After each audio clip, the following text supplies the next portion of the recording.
Hello সবাইকে, দেখো আজকে আমরা চলে এসেছি হচ্ছে জগন্নাথ দেবের মন্দিরে।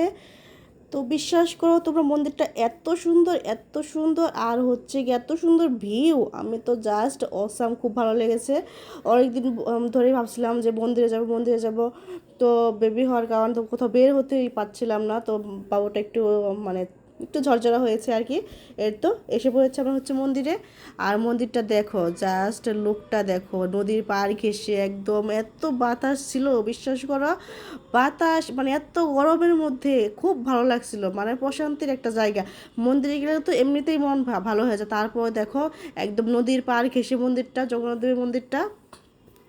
তো আমরা এই যে এখানে মানে বাতাসের জন্য এত ভালো লাগছিলো যে আসতে মন চাচ্ছিল না, কিন্তু বিশেষ করে সময় হাতে খুব কম ছিল, সন্ধ্যা হয়ে যাচ্ছিলো, এজন্য তো এসে পড়তেই হলো।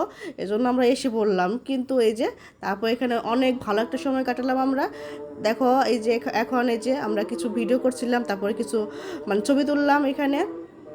আর এখানে কিছু রিলস ভিডিও বানিয়ে নিলাম, আর ইউটিউবের জন্য শর্ট ভিডিও বানালাম। আর ওই আর তার মধ্যে থেকে বের হয়ে এই দেখো আমরা ডাব খেয়ে নিচ্ছি।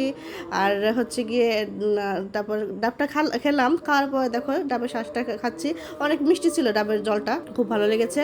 তারপর দেখো আমার এক্সপ্রেশন দেখে তো বুঝতে পারছো যে ডাবটা অনেক ভালো ছিল আর কি, মিষ্টি ছিল, তাই না? তো ভিডিওটি কেমন লাগলো অবশ্যই জানাবে, ঠিক আছে? আর ভিডিওটি ভালো লাগলে অবশ্যই লাইক, কমেন্ট ও শেয়ার করবে।